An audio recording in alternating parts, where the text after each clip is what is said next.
Hey, it's Prerak and today we are installing this alarm horn along with interior monitoring in my 2010 LoRa.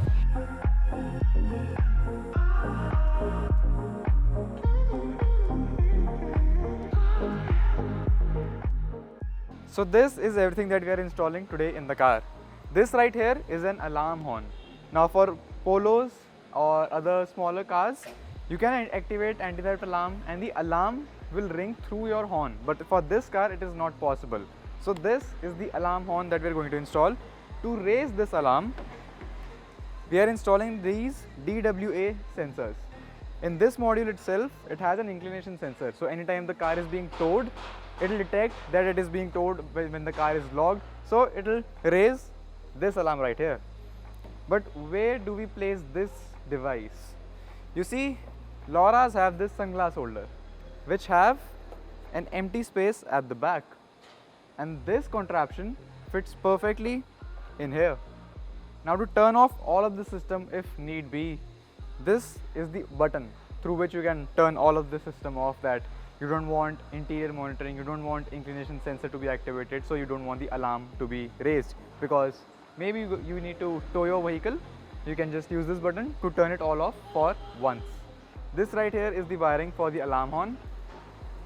This is the wiring for the button, and the wiring for the inclination sensor has been laid down through the roof already when I had the roof down. So let's begin installing it. We are going to install the alarm horn first. In the case of LoRa or Octavia Mark II or Mark 2.5, this alarm horn resides right here behind this front fender. But I don't like this location at all. So I am going to be installing it under the wiper cowl. Right here under the wiper cowl, there is this plastic trim. You can just remove it with it by removing its two screws first and just fishing it out like that. This is where it is located in the Skoda Superb as well. So I'm going to be installing it right here. Now this bracket that you see, this is out of a Skoda Superb. This won't fit exactly. We'll need to either customize this or make a new one entirely. So let's install this. So I have custom made this bracket right here. I'm just test fitting to see if it works or not. I also put back this black trim. I was initially thinking to put it behind that trim, but there is actually no space. This is actually a pretty good spot right here, right about here. It does fit well. One thing I'll do is I'll bend this I'll bend this bracket just a little bit upwards so it fits better.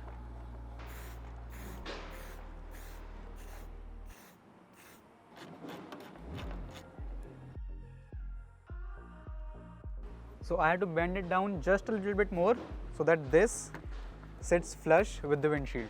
To wire this up, we just have power, ground and a Lin bus which is going all the way to the BCM. This power needs to go all the way to the fuse box as well. So all of this harness needs to be routed inside the vehicle. To route it inside from the engine bay, we have a grommet right behind this battery. So let's remove all of this so we have access to that grommet and we can insert this wiring inside the cabin.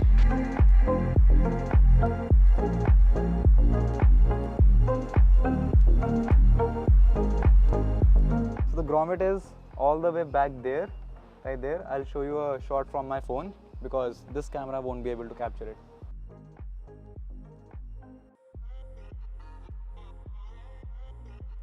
Grommet goes all the way inside behind the glove box. So to access the wiring, we have to move the glove box as well. So let's do that now.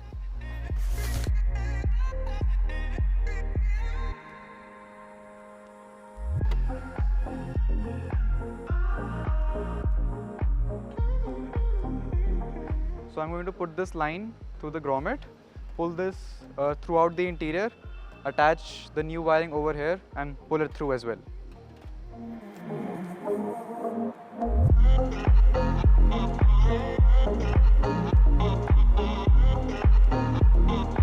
So at the end of this cable, I'm going to attach all of these wires which are supposed to go on the inside. I'll just tape them together.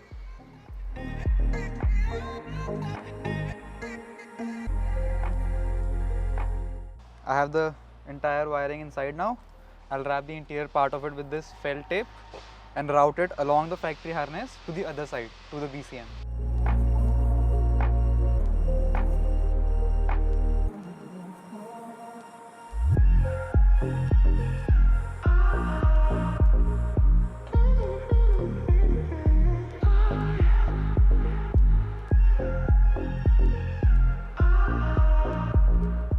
These have come a little bit short now because I have routed them along the factory harness, so it was a little bit of a longer route.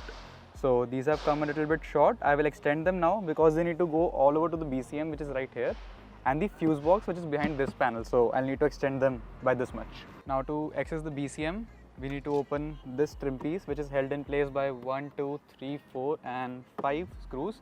One is behind this panel.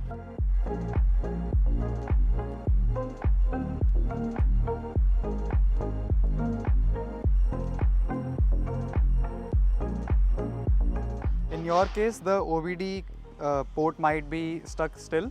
So it just has 3 locks, which you can undo with just a really thin screwdriver. There's one at the top and 2 at the bottom, that's it. This is the BCM right here, and it has 3 connectors at the bottom of it. So I'll lower it so that you can have a better view, but you don't need to lower it, you just need to open the connector.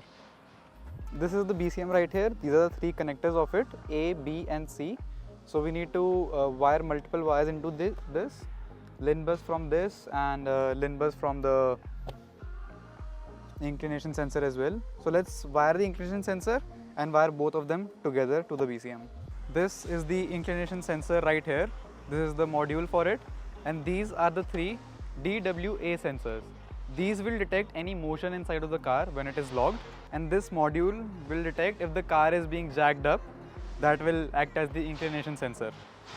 This is your sunglass holder, which has this empty space. This just locks in right here. You can see it has 2 locks. You can see it has 2 locks with which it will just grab onto it.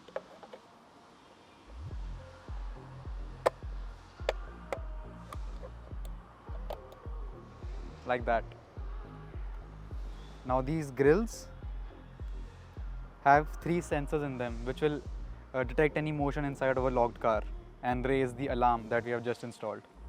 So one thing that we'll need to modify is that this module is out of a 2007 Fabia, which means that it had a really different older wiring and a convenience module, which this car does not have.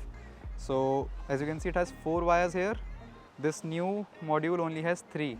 This is what this car can support. So what I'm going to do is remove the motherboard from this module and swap it with one that is inside of here, and keep these 3 sensors because this motherboard can take 3 sensors. So I'll just swap the motherboard so we can have newer wiring and make the car supported.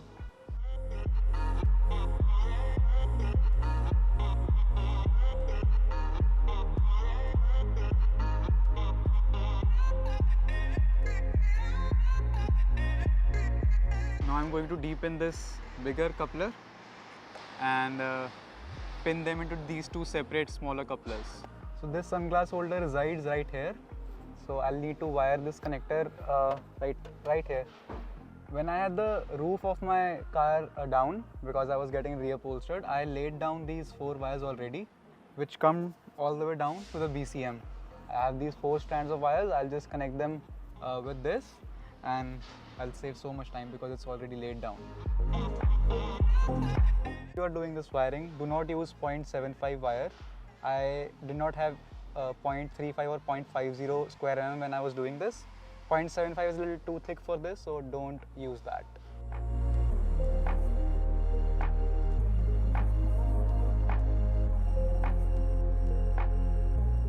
This sign is for the anti-theft alarm, which says fuse number 35, which is empty in the fuse box right now.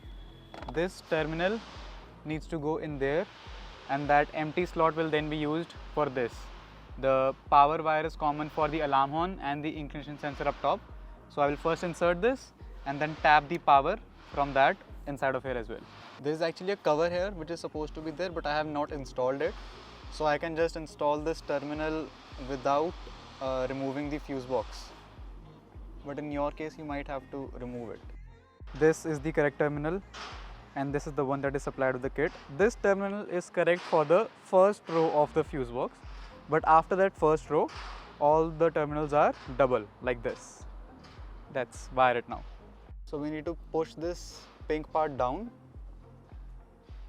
like so, and now it is ready to accept the new terminal.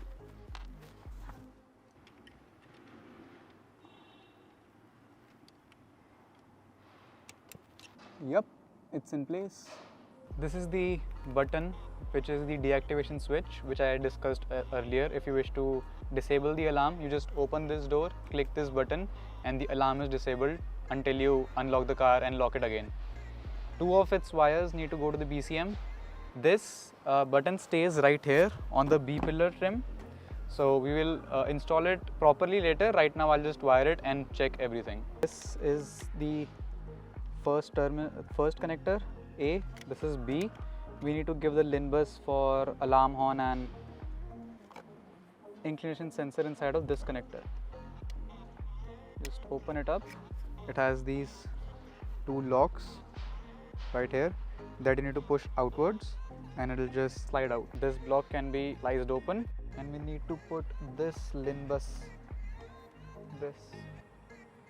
in pin number 36.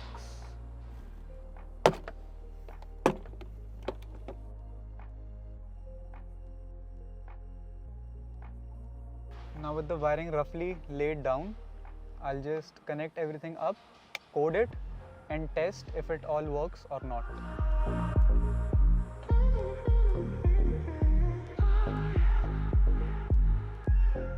After coding, we have this ATA confirm, anti-theft alarm confirm. So if I lock and unlock the car, the alarm horn should make a noise now. Nice! I always wanted this. Very nice. Very nice.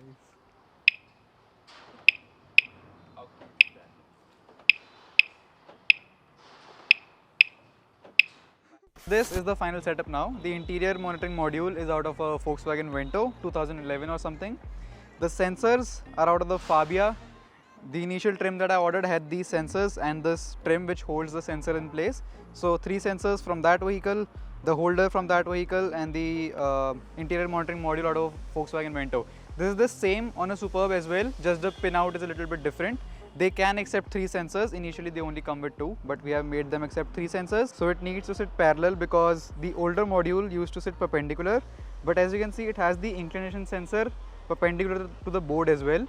So this inclination sensor sits parallel, and in this it is parallel with the motherboard, so we have to keep it in this orientation. So this is the final setup now, and we can install this in the car.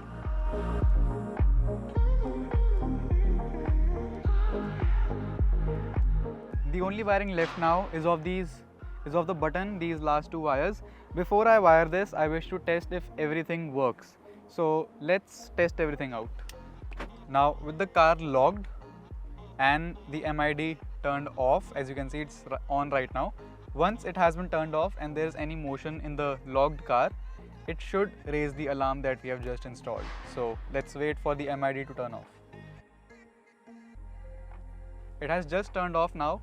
If I take my hand close to that grill and make any motion inside of the car, it should raise the alarm. So let's see. Works like a charm.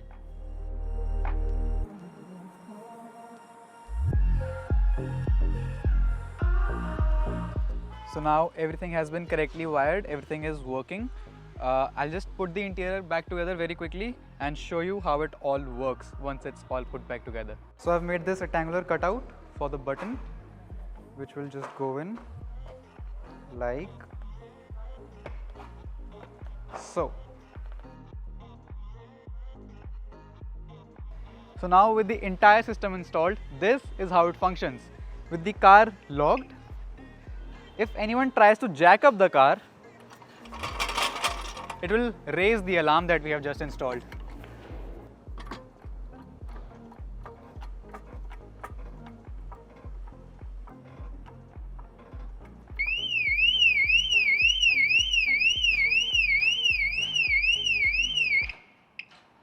just like that.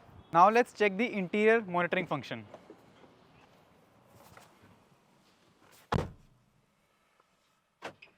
Again, with the car locked, we have to wait for the MID to turn off, and then if there is any motion inside of the car, these sensors inside of the grills will pick it up and raise the alarms again.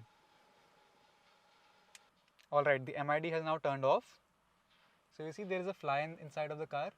Even this can activate it, so you can change the sensitivity of it later on if you wish to. But if there is any motion inside of the car, it will raise the alarms. But what if you wish to get your car towed or sleep inside the car while it is locked, and what if it raises the alarms at that point? Well, you have this button exactly for that reason. When you step out of the car with the key out of the ignition and a driver door open, just click this button. If this turns yellow, the entire monitoring system, inclination sensor, everything has been turned off. I wanted to install this entire system a couple of years ago. I had ordered that alarm horn 2 years ago now. But the reason I couldn't install it is because the bracket that went inside of the grills, it wasn't available in India. I could not find it.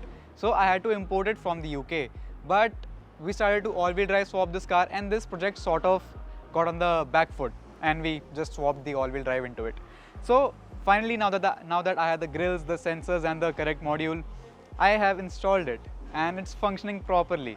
The only challenge that I had to face was that the original location for that alarm horn is right here behind the fender, as I discussed earlier. But I don't like this location, it gets clogged up with water really quickly. So that location is ideal, but we had to make a custom bracket for it. That's fine. But yeah, that's all I wanted to discuss on the topic of adding an alarm horn and interior monitoring inside of this car.